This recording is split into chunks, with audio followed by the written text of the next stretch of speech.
O te fia whaafeilo i atu I lau whaafonga anga I le nei tai au, ma lole soifua manuia alo maia o tā lolo tai au.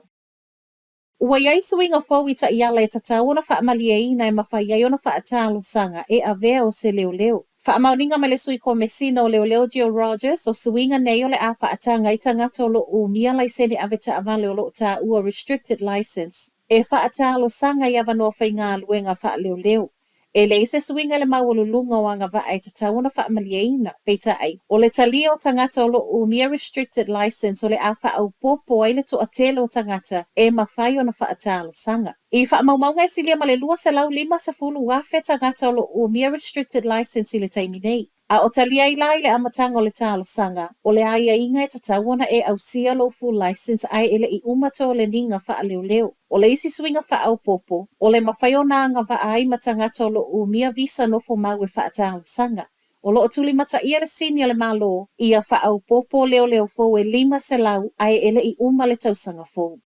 I le matanga luenga lava le nei leo leo, o le sawai o le tala I suinga I anga waa, o se teunga wa sawi le mai a whaeilo mai o le a ofo mai I leo leo le avanoa e vai ai, po le voluntary redundancy.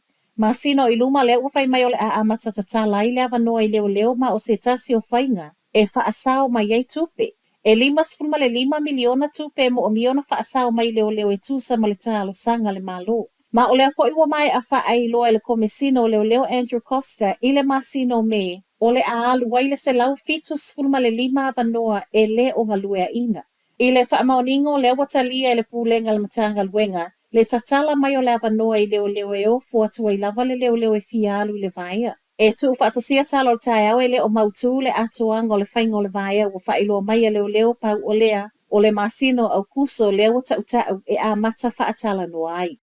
A o fetali ia I ka mupani wa alele, male malai wa alele au kilani. Wa fai maila komisi o pisinisi wa tau ngata tele le tau o le malai wa alele. O le masino Februari le ana wha au lualo I aile talo sanga ale ea ni usila nga ile minista o pisinisi. Andrew Bailey wha atatau I le whai o seilo I longa wha avave vave I tupe so ona wha alu al malai wa alele. E fitu I le 2 biliona fuanga al malai wa alele I totono o le isi se fulu tau sanga. E inivesi lea ele ngata o le nofuanga o loo paka ma whewa I eita avale ai wha apel malai wa alele mo wa a whewa ai I totono o le atunu. O ni fuanga na tali mai eile e ni usila ma whai mai, o lona winga o kamupani wa alele o le atotongia ma atili tau ngata ai ma pasese o tangata. Saule tali o ilo ilonga al komisi e iai tupe wha alu e tala whiangai e tai. E iai fo iana inivesi wa fua e totono le 5 tausanga wa whai lava si tau ngata tele. O le sawai o lea reporti ana nafi, wa tau whaitali le leia e kamupani wa alele le ngata o le ave fua ni usila, ai whaapea isi kamupani wa alele I atunu I whafo leo lo o fele le mai alato wa I au kilani. Wa maua le na fesoa soani le wha o ino le oti le sui o le Kenya le rebels I a Texas Jag Doctor, peita ai, e le I maua le o lo o masalo mia na whaia. O le ua mo lia le 2 tau sanga o lo o tua ia o ia le na fesoa soani le awala o le o lo tau saili, ma avea ma alo fanga, o le whaafai ngā tau na maua e leo leo. O le fo iwa maua e leo leo le ta avale feso o tai ma le fasi o tia o le ali ia doctor. Ma e tu ufa atasia tala fau wa wha amaonia e leo leo, e le I mau wa lava le o lo o sue ma o le ua mai asu e soenga na whaia le tino maliu o le ua ma wailo na soifu al mata upule nei, ma watu inatu I lona a inga moto e sauninga. O doctor o le ana whana a o iei totono o le ta avale le pōle asa to na I ma maliwai, a o tu le ta avale I lumo le laina whale o loe Mount Wellington I au kilani.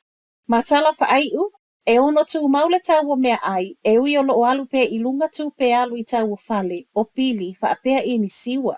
O le vai ma maule a tangata su esu e le mai a wha ilo mai o wha maumaunga le vaenga o wha maumaunga o lo o sawai, wapa ule inflation I le tolu tesi tolu pasene, po le malu si anga leo le tupe wha atusa, I le tau o loa ma au nanga. O le afo iwa moli mawina le tele o loa wha atau e supermarketi o loo wha atu mau nei o latu tau. Ma o se tala fia le I paketi a inga, e ui e le o mea totongi uma o loo sau I lalo.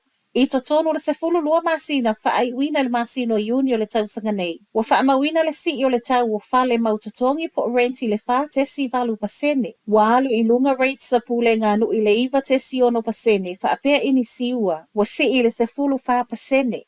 O whaamaumanga o le isi kuata tausanga ma o le kuata lo na tolu fo i le aisa i tua i le aso se fulu ma le ono o ke topa.